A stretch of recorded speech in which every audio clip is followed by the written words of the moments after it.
Well, it's finally here. It's been a long time coming. 3 years. 3 years. Curtis, 3 years. 3 years. Batman vs. Superman is finally out.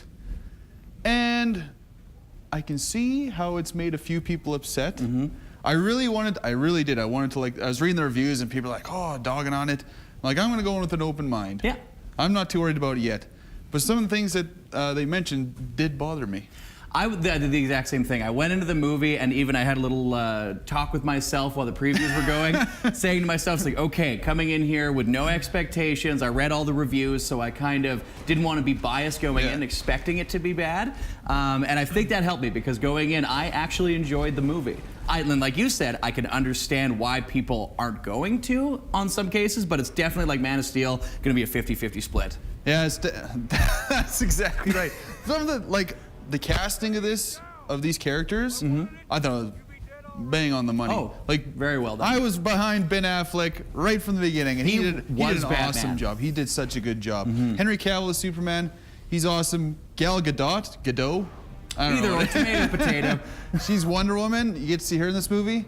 No, she's awesome in it. More brief of an appearance than I expected it was going to be, but I preferred that so it wasn't so clustered. Ben Affleck as Batman blew me away. I believe now the hype when everyone said he's the best one since Bale. Completely agree with that. Even Keaton, I would say. He's more of the animated Batman, like almost from the cartoons, where he had a little bit of a sense of humor, but it was very dark. Henry Cavill, though, for me, was probably the weakest performance. See, I think Jesse Eisenberg, and it's not his fault. I think it's the way they wrote Lex Luthor in this movie really bothered me for some reason. Lex Luthor I think was the thing that really got me in this movie. Jesse Eisenberg is just playing how he's supposed to play it. That's how they wanted to play it. But he seemed to change all the time. Like he seemed kind of a little out there, but then he's like turns into like a complete like almost drooling psychopath. And that was the thing that I found interesting. He was very Mark Zuckerberg for a little bit of it, and then all of a sudden he would just turn into this, like you said, that's perfect, a drooling psychopath, where he would almost just start having these tics and things going that came out of nowhere that, as a person who's seen Lex Luthor on like the animated screen and everything, was very different from what I was used to. But again, going in with the open mind, had to be like, Jesse Eisenberg doesn't look like any Lex Luthor I've ever known, so I just had to be prepared for that from the get. But his I didn't mind as much. I actually enjoyed his portrayal of Lex Luthor more than I expected. I liked him at the beginning. It's, as he progressed, his character progressed is what really bothered me. And the fact that he knew everything. Like that really made me mad. Like no matter what, like, and they didn't explain really how he knew everything. Nope, he just knew it.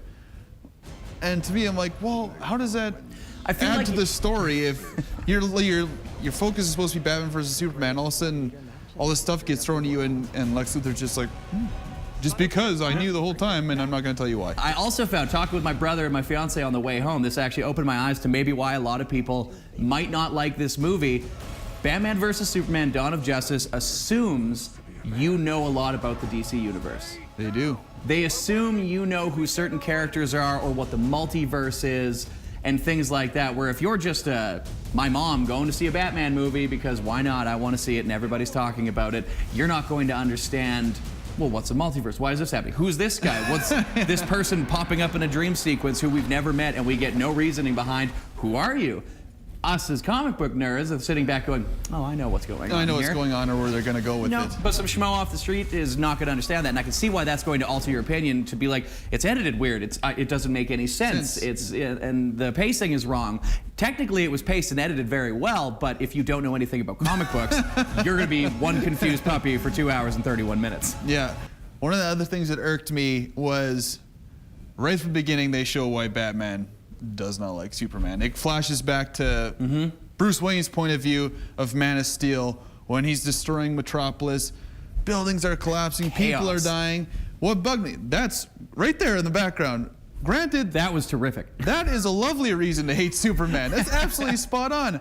Then it goes on and says 18 months later, and Superman just has this disdain for Batman because he shows a picture on one of his nighttime runs. Batman burns the bat signal in somebody. I'm like, and Henry Cavill Superman's like, he needs to be stopped. I'm like, really? That's the reason why you hate Batman? He's too much of a vigilante? You just destroyed a city But you can't take vigilante justice lightly anymore. I got in a fist fight that leveled Metropolis, but this guy burnt someone. I know. And Superman don't play like that. So I wish they would have written Superman's character where he didn't hate Batman.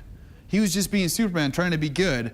Batman has a reason. I think that'd be a better storyline. Batman has a reason to hate him, and Superman has to prove to him, listen, I'm on your side. The Daily Planet criticizing those who think they're above the law is a little hypocritical, wouldn't you say? Considering every time your hero saves a cat out of a tree, you read a puff piece editorial about an alien who, if he wanted to, could burn the whole place down. There wouldn't be a damn thing we could do to stop it. Most of the world doesn't share your opinion, Mr. Wayne. Maybe it's the Gotham City in me, and we just have a bad history with freaks dressed like clowns. And I've been thinking about it last night when I was driving home, and this morning I was just thinking, like, some of the stuff did bother me. They did some. It's so cool to see Batman fight Superman, though. Finally. Like, it just is, and it's so cool to see Wonder Woman on the screen. Some things that bother me is Lex Luthor's character. And I wasn't a huge fan of Doomsday. He was all right. Maybe just the way he came about, which happens to be because of Lex Luthor, bothered me. But I'm going to give this movie, Josh is really going to hate this, I'm going to give it a 6.5. Oh. It was there. It still hasn't got me. They're getting closer. They didn't have me with Man of Steel, but they got a little closer with Batman vs Superman. But I think Suicide Squad's going to put me on the old DC bandwagon. If you listen closely, you can hear Josh Gruber screaming in agony somewhere in the country.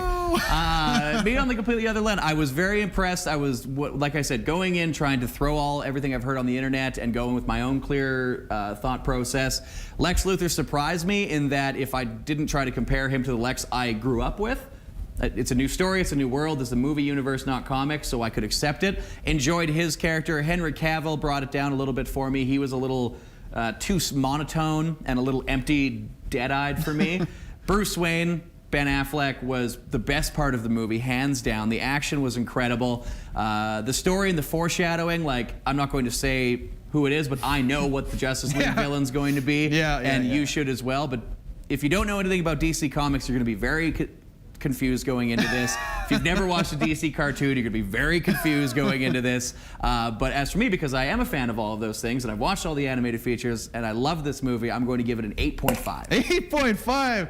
You loved it. Now Josh is cheering. It's like something went right. I feel it. I feel it. Something good happened out there. I knew we should have put Darren on the panel. Yeah, exactly. All right, so like you said, I think it's going to be a 50-50 split. And just like us, yeah, right just there. like us on who really liked it and who kind of liked it. I don't think you're going to flat out hate it. No. But that's what it is. And don't forget, if you like our review, if you like Real Reviews page, leave a comment. You could be entered to win $10 to Perkins Restaurant and Bakery.